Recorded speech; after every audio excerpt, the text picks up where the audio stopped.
Hello everyone, Radhe Radhe. कैसे हैं आप लोग? उम्मीद करती हूँ बहुत अच्छे होंगे। सुबह का टाइम है, मैं यहाँ पर रेडी हो रही थी और बिंदी लगाई हुई थी। पहले मैं लगा चुकी थी। मैंने कहा चलो यार चेंज करके देखते हैं। तो यहाँ पे मैं बिंदी चेंज की और एक जो बिंदी है ना, पता नहीं मेरी क्या हैबिट है कि मैं इसको ना एक हाथ के पास लगा के रखती हूँ। कभी इमरजेंसी में चाहिए तो यहाँ से निकालो। मेरे पास में वैसे बैग में हमेशा एक बिंदी का पत्ता रहता है, बट फिर भी मेरे को पता नहीं हाथ में लगाने की आदत सी हो गई है।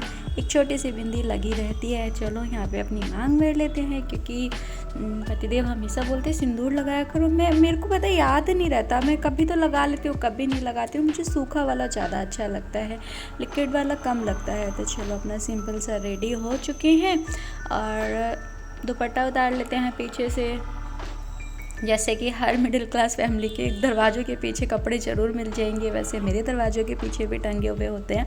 तो यहाँ पर बस अभी मैं वेट कर रही हूँ ऑफ़िस से कॉल आने का, क्योंकि ऑफ़िस आजकल लेट खुल रहा है। तो मैं अभी टाइम था मेरा ऑफ़िस जाने में, तो मैंने कहा चलो थोड़ी सी नमकीन खाते हैं। और ऑफ़िस से लेट कॉल आया, मतलब लेट जाने के लिए कॉल आया, तो इसका फ़ायदा मैंने भरपूर उठाया। थोड़ा सा अपने लिए टाइम निकाला, 10-15 मिनट अकेले बैठी, क्योंकि गौरी स्कूल जा चुकी थी और यहाँ पर ये भी दुकान जा चुके थे। तो मैं आपको दिखाती हूँ गौरी ने अपने भगवान जी को कहाँ सुलाया हुआ है। ये एक फट्टे थे लकड़ी के, तो इन्होंने इसको गौरी के पापा ने जोड़ करके एक पूरा रैक जैसा बनाया, जिसमें गौरी ने अपने भगवान जी को लिटाया हुआ है।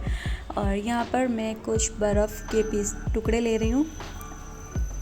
किस लिए ले रही हूँ वो आगे मैं आपको दिखाती हूँ। कटोरी ले लेती हूँ। हालांकि मेरी सिंक ना आज बहुत साफ़ सुथरी बड़ी हुई है, क्योंकि मैंने काम ना पूरा ख़त्म कर दिया था कि ऑफ़िस जाने से पहले मैं अपना काम पूरा कंप्लीट करके जाऊँ, ताकि आ करके ना मुझे इतना सारा काम करने के लिए ना मिले।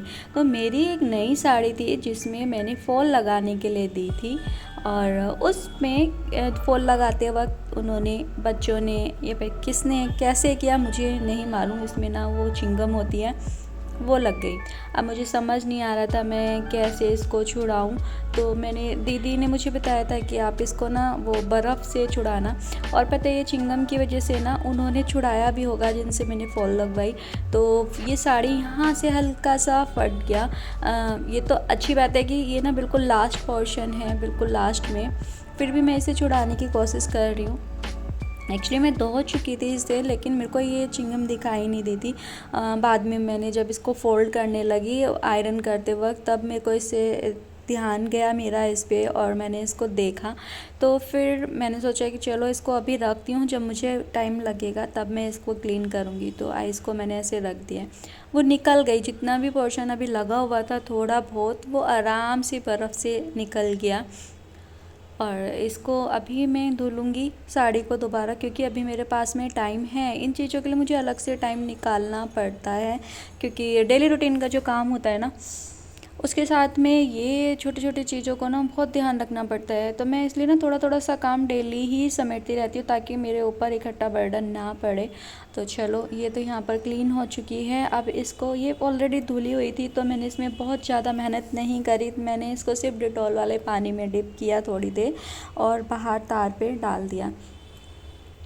तो चलो अपनी साड़ी को अभी यहाँ से समेटते हैं, ले चलते हैं बाहर इसको, और तार पे डाल के आते हैं धुल करके। तो चलो यहाँ पर मैंने साड़ी सुखा दी थी। बाकी मेरे बचते हैं दुपट्टों को मैं हमेशा हाथ से धुलती हूँ, और बहुत रेयर होता है कि चलो मैंने एक बार या 2 बार यूज़ किया हुआ है, तो मेरी हैबिट है इनको डिटॉल के पानी में डिप कर ऐसे ही मैं सुखा देती हूँ, जब अगर ये गंदे ना हो तो मेरे 3-4 दुपट्टे थे, इनको भी मैंने लिया और बाहर तार पर सुखा दिया। इसके बाद में मेरे घर के सामने एक मंदिर पड़ता है। आज वहाँ पर टेंट लगा हुआ था, बहुत ज़्यादा भीड़ भी थी, बहुत सारे लोग इकट्ठे थे, वहाँ पे कथा हो रही थी। तो आप देख सकते हो प्लॉट के उधर की तरफ टेंट काफ़ी बड़ा लगा हुआ है। मंदिर जो है ना एक घर में नीचे ही है, लेकिन काफ़ी पुराना बनाया हुआ है। जिन्होंने बनाया था उन्होंने मकान को सेल आउट कर दिया है। तो चलो अब मैं आप लोगों को इवनिंग में मिलूँगी। मैं आई हूँ दुकान पे। गौरी ना मुझे रात से बोल रही है कि मुझे चीला खाना है, चीला खाना है, चीला खाना है। मम्मा सुबह भी बोल रही है चीला खाना है, स्कूल में चीला दो।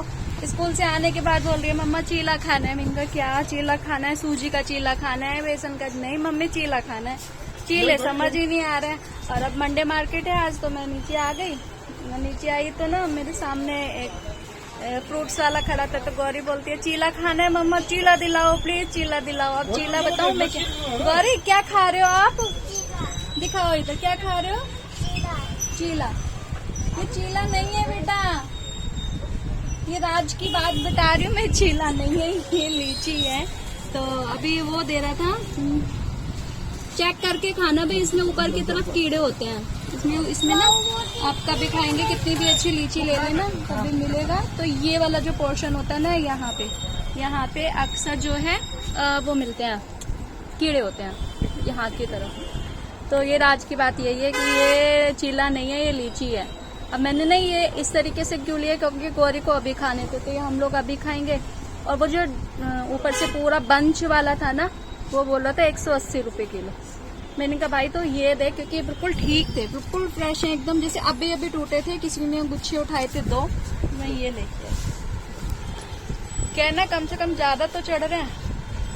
फिर दुकान की फोटो खींच लिया। चलो, तो ये है हमारा मंडे मार्केट। यहाँ पे मम्मी बात कर रही थी अपनी फ्रेंड से, और गौरी अपनी दादी को देख रही थी। गौरी को बहुत ज़्यादा प्यार है अपनी दादी से, लिमिट से ज़्यादा। तो बस ये छोटी सी क्लिप मैंने निकाली थी मंडे की। और बाकी अभी हमें सामने जो बर्तन वाली दुकान है ये नहीं खुली है, तो मम्मी को यहाँ पे जाना था, वहाँ पे हम लोग गए। फिर उसके बाद में हम लोग घर आए। घर आ कर के मैंने अपना ये सामान निकाला, क्योंकि मंडे था, और मंडे का देखो वीडियो थर्सडे में आ रहा है आपके पास में। तो मंडे को सब्जियाँ कलेक्ट करनी होती हैं, सब्जियाँ मैं परचेज़ करके लेके आई, सारा निकाला, आलू वगैरह। और आज सब्ज़ी इतनी ज़्यादा महंगी थी कि मैं आपको क्या ही बताऊँ। सिर्फ 3 सब्ज़ी मैंने ली, क्योंकि बहुत सारी सब्ज़ी इकट्ठी करने से मुझे फ़ायदा नहीं लग रहा था, कई बार ख़राब हो जाती है, क्योंकि दाल वगैरह छोले वगैरह बन जाते हैं। तो मैंने यहाँ पे लौकी ली, और आलू जो कि हमेशा घर में होने ज़रूरी होते हैं, और मटर ली। मटर यहाँ पे 100 रुपये किलो मिली। और मैंने यहाँ पे ली सूजी, क्योंकि सूजी के अप्पे गौरी को बहुत ज़्यादा पसंद है। तो सूजी मेरी ख़त्म हो चुकी थी। सब्ज़ी लेने से ज़्यादा बेटर मैंने पनीर लेना समझा। मैंने कहा चलो पनीर लेते हैं। 1 दिन टमाटर की भुजी गौरी के लिए लंच में बन जाएगी, और मटर के साथ में कुछ बन जाएगा, 1 मटर के चावल बन जाएंगे, इस तरीके से। और ये फाइनली गौरी का चीला, लीची को वो चीला बोल रही थी, तो वो। और एक छोटी सी ब्रेड ली है मैंने, क्योंकि जो मैं खाती हूँ ऑलमोस्ट ब्रेड मुझे अच्छी लगती है, लेकिन कई बार ऐसा होता है कि इसमें जो 2-3 पीसेस ही खा पाती हूँ, फिर वो बेकार हो जाती है। तो पहले का टाइम अच्छा था कि 1 रुपये की 3 ब्रेड मिल जाती थी, तो उसी में यूज हो जाता था। नोनी ने आम रखा हुआ है पीछे, आप देख सकते हैं। गौरी यहाँ पे खेल रही है। गौरी को ना इसमें गन में ना मैंने लिक्विड नहीं डाल के दिया था, मैंने जो बर्तन क्लीन करने वाला होता है ना वही डाल दिया हल्का सा, उससे आराम से बबल्स बन रहे थे।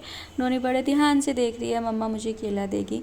और अब बहुत लेट नाइट हो चुका है, मैं मटर छील रही थी, तो गौरी मेरी हेल्प करा रही है। न जाने कब इतनी बड़ी हो गई ये लड़की की, पूरी हेल्प कराती है मेरी। तो बोली मम्मा आप अकेले कर रहे हो, मैं छिलवाती हूँ, मैं इसको करती हूँ। तो मैं गौरी को ना हाफ़ छील करके देती हूँ, ताकि वो आराम से दाने निकाल ले।